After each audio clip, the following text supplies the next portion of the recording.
As soon as more laws start coming in, big business can get involved. Governments can get involved. The money will move into Web3 and blockchain bigger than ever before. We could double the entire market cap, all the money in the world into blockchain in the next 2 to 3 years. And the new projects going public at that time that are legal, that apply it, in my opinion, are the best bet.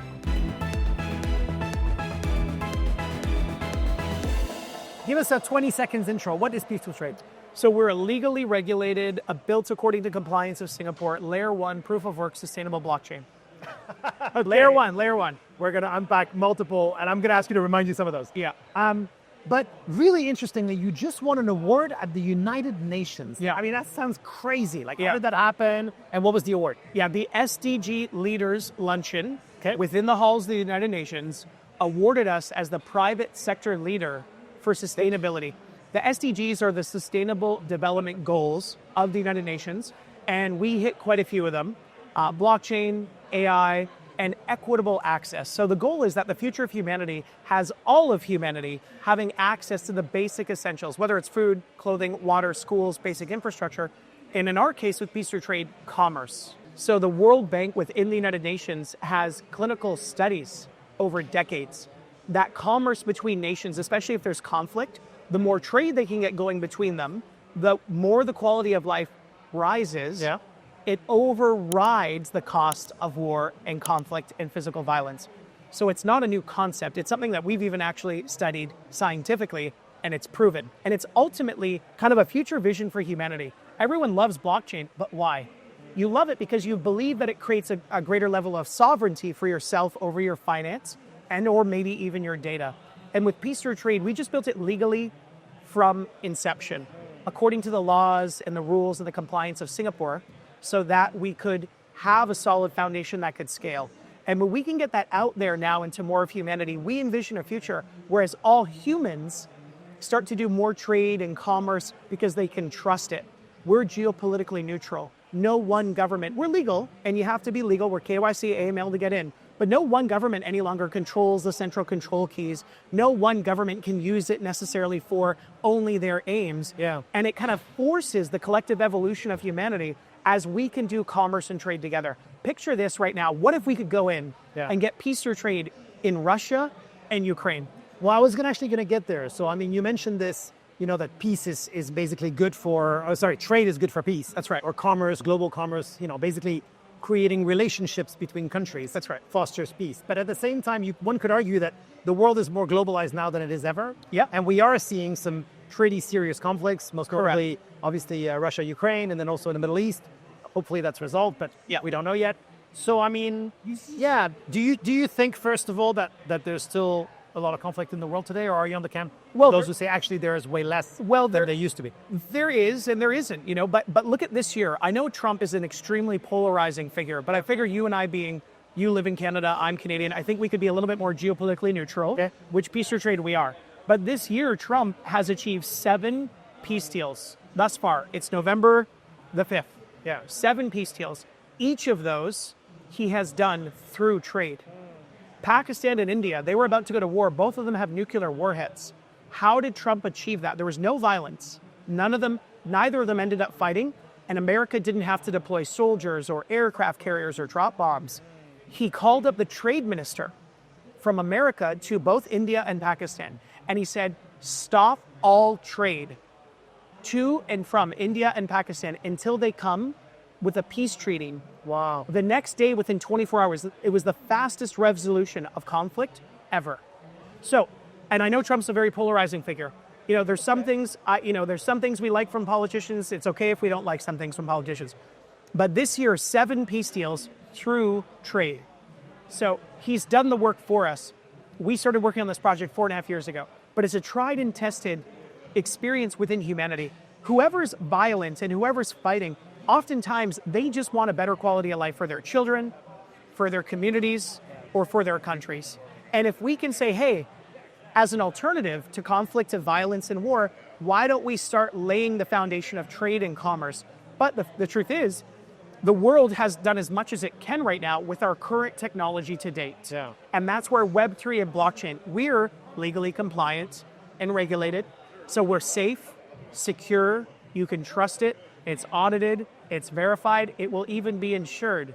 So that provides a greater level of trust than we've ever had before. With blockchain, it's now instantaneous across borders, right? The SWIFT system can't even do that. The application of Peace Through Trade, the mobile wallet app, it'll be free to download. A lot of people have smartphones now, even in countries like Africa. China is producing Androids for about $20 or less. Yeah. And we're going to have the opportunity to do more commerce with all of humanity globally than ever before. Let me ask you about the chain itself. Yeah. So you mentioned layer one. I mean, there's competition, it's fair to say, for layer one. So how are you going to compete as a newer, let's say, chain in the marketplace with the likes of Ethereum and XRP and Avalanche and Solana? How does that work? Yeah, well, it's a great question. So there are some incredibly amazing projects out there. If you're watching this and you're from Ethereum, Solana, or the other projects, congratulations, you've done great work. Our unique advantage right now is just that I don't know of many other layer ones that are proof of work that have been built legally with compliance and adherence to the laws. Not even from Ethereum inception. or Solana? Well, Ethereum's been around before the laws have. Okay. So like as an example, USDT was just rejected from the new European legal compliance standards. Now, I'm sure people at Ethereum and Solana and all these other projects are going to do everything they can to adhere to that, that regulation and that compliance. Of course. But for Peace Through Trade, what I can tell you is what's happened historically in the past, okay? So sometimes if you know your history, you can know your future. Do you remember who started the music streaming industry? Who started it? Yeah. But Napster? Napster. Yeah. And where is Napster today? They don't exist, right? And at the time when Napster, we were first sharing music and we were streaming, we hadn't even heard of iTunes or Spotify. We hadn't even heard of them. No. But what did they do? They went out and they took the long, painful road of patiently getting the licensing and the regulation and the compliance. And when they started, even though we never heard of them, and Napster had all the market share, they dominated.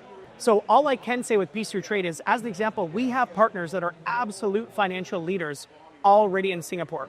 As an example, Peace Through Trade is partnered with one of the world's largest gold and silver vaults. Okay. This is stuff you've never heard of before in Web3, but there's zero hype here at Peace Through Trade. We've just done it the right way, legally, creating value for the long term.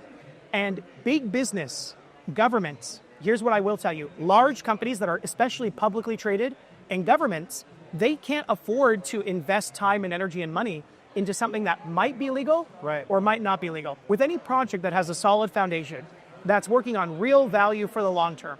Should you buy some? I don't know. It could, who knows what could happen. But follow the project, because projects like ours that have pursued the legal regulated path, that are doing value for the long term, well, they absolutely have the greatest chance to scale the most over the longest period of time. What's the next greatest thing in crypto right now? I mean, this industry's been around for about 16, 17 years. So, it's hard. People keep saying it's early, but at the same time, we're getting to almost 2 decades now of this industry. So I guess where are we in the history of crypto right now? What do you think is going to happen next? Well, so my number one tip for anyone wanting to learn about blockchain or follow blockchain is don't necessarily listen to the experts, because those that have been in the industry for the longest have been in the industry as to what it's been until now. But follow the projects that have pursued legal regulation, licensing, and compliance. Because the entire industry of hyping and pumping and dumping and unregulation, there's a certain, for the most part, this does not apply to the groups at Ethereum or Solana, obviously those projects, but 99% of the other projects in the industry, they have a low business acumen traditionally and a high tolerance for risk.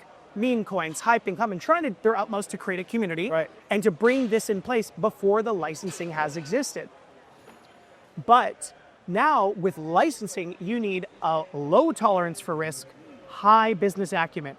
And those projects are going to be they're going to have team members and people from the highest, most experienced, credible pedigree of real finance, business being done at the highest levels of government, and they're going to be building things for the longest term. So that's my number one tip. Follow the compliance, follow the licensing, and watch those projects if you want to get in early. Because when the dot-com boom happened, my family was attached to, we were a part of about 15 to 16 IPOs. And when the dot-com boom took off, do you know how we picked the winners? No. We had no idea. We got involved in as many as we could, because when the boom hit, and there's no guarantees exactly when that's going to happen in America, but with Trump's administration just passing the first ever law, the Genius Act, next year's framing up where it could very well be more laws. As soon as more laws start coming in, Big business can get involved. Governments can get involved. The money will move into Web3 and blockchain bigger than ever before. We could double the entire market cap, all the money in the world in a blockchain in the next 2 to 3 years. And the new projects going public at that time that are legal, that are compliant, in my opinion, are the best bet. Incredible prediction. You mentioned the T word, so I have to ask you, is Trump's involvement in crypto, is that a systemic risk for the crypto industry? It's a huge positive, huge positive. And that's what I'm saying. Like it's not a risk, you're saying? Not at all. No. Politics is so polarizing. Let's take a step back from that. Like at the end of the day, I've been in politics. I was involved in the pharmaceutical industry. There are lobbyists on Capitol Hill that are paid to do their utmost to get a politician to work for them and the company paying them, okay? At the end of the day, though, if you read the Project Crypto published by the SEC, if you read the U.S.